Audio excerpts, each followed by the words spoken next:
ಈಗ ರೈತರ ಒಂದು ಪರಿಸ್ಥಿತಿಗಳು ಯಾವ ರೀತಿ ಇದೆ, ಈಗ ಇವತ್ತು ಪತ್ರಿಕೆಯಲ್ಲಿ ಒಂದು ಬರೆದಿದ್ದಾರೆ ಸುದ್ದಿಯನ್ನು.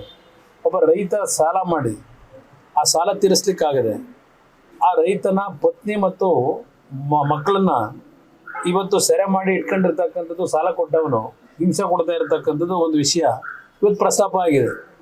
ಯಾರಾದರೂ ಒಬ್ಬ ಮಂತ್ರಿ ಇಲ್ಲ ಮುಖ್ಯಮಂತ್ರಿಗಳಾಗಲಿ ಇಂಥ ಒಂದು ಘಟನೆಗಳೇನು ನಡೀತಾ ಇದೆ, ಕನಿಷ್ಠ ಸೌಜನ್ಯಕ್ಕೆ ಎಚ್ಚರಿಕೆಯನ್ನು ಕೊಡ್ತಕ್ಕಂಥದ್ದಾಗಲಿ, ಜಿಲ್ಲಾಧಿಕಾರಿಗಳಿಗೆ ಸೂಚನೆ ಕೊಡ್ತಕ್ಕಂಥದ್ದಾಗಲಿ ಏನು ನಾನು ಈ ಸರ್ಕಾರದ ಒಂದು ನಡವಳಿಕೆಯಲ್ಲಿ ಕಾಣ್ತಾ ಇಲ್ಲ. ನಾನು ಇದೆಲ್ಲವನ್ನ ಗಮನಿಸ್ತಾ ಇದ್ದೆ. ಪಾಪ ಒಂದು ವರ್ಷದ ಸಾಧನೆಗಳ ಬಗ್ಗೆ ಮುಖ್ಯಮಂತ್ರಿಗಳು ಮೊನ್ನೆ ನಮ್ಮ ಬೆಂಗಳೂರಿನ ನಮ್ಮ ಪ್ರೆಸ್ನಲ್ಲಿ ನಮ್ಮ ಏನಿದೆ ನಮ್ಮ ಪದಾಧಿಕಾರಿಗಳ ಒಂದು ಮಾಧ್ಯಮದ ಸ್ನೇಹಿತರ ಜೊತೆ ಸಂವಾದ ಕಾರ್ಯಕ್ರಮ ಏನು ಮಾಡ್ಕೊಂಡಿದ್ದಾರೆ, ಮೀಟ್ ದಿ ಪ್ರೆಸ್ನ. ಅಲ್ಲಿ ಭಾಳ ವಿಷಯಗಳು ಹೇಳ್ಕೊಂಡಿದ್ದಾರೆ. ಆ ಹೇಳಿರ್ತಕ್ಕಂಥದ್ರಲ್ಲೂ ಗ್ಯಾರಂಟಿ ಕಾರ್ಯಕ್ರಮವನ್ನು ಹೊರತುಪಡಿಸಿ ಇನ್ನೇನೂ ಇಲ್ಲ. ಅಲ್ಲಿ ನೀರಾವರಿಯ ವಿಷಯದಲ್ಲಿ ಚರ್ಚೆಗಳಿಲ್ಲ. ಯಾವುದೋ ಒಂದು ಕಾಂತರಾಜು ವರದಿ ಮತ್ತು ಅದೇನೋ ಉಪಸಮಿತಿ ಮಾಡ್ತಾರೆ. ಕಾಂತರಾಜು ವರದಿ ಅತ್ಯಂತ ಸುದೀರ್ಘವಾಗಿ ನ್ಯಾಯವನ್ನು ಸಲ್ಲಿಸ್ತಕ್ಕಂಥ ನಿಟ್ಟಿನಲ್ಲಿ ಎಲ್ಲ ಸಮಾಜಗಳಿಗೆ ಇವತ್ತು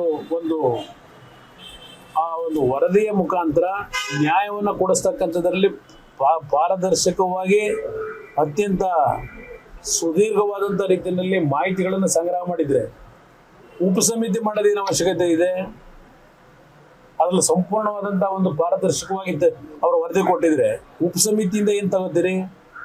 ಉಪಸಮಿತಿ ಕೊಟ್ಟುಬಿಟ್ಟು ಈಗ ಇದೆಲ್ಲ ಕಾಲಹರಣ ಮಾಡ್ತಕ್ಕಂಥದ್ದು ಅಷ್ಟೇ ಅಲ್ಲ.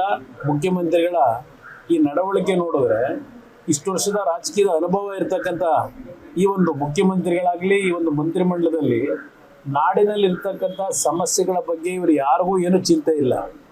ಕೇವಲ BJP ಪಕ್ಷದ ನಾಯಕರುಗಳನ್ನ ದೂರ್ತಕ್ಕಂಥದ್ದು, ಇಲ್ಲ ಕೇಂದ್ರ ಸರ್ಕಾರದ ಮೇಲೆ ಸಂಘರ್ಷವನ್ನು ಕೆದಕಿ ಮಾಡ್ತಾ ಇರತಕ್ಕಂಥದ್ದು ಹೊರತುಪಡಿಸಿ ಇವರ ಸಾಧನೆಗಳು ಏನೂ ಇಲ್ಲ ಅಂತಕ್ಕಂಥದ್ದು ನನ್ನ ಅಭಿಪ್ರಾಯ.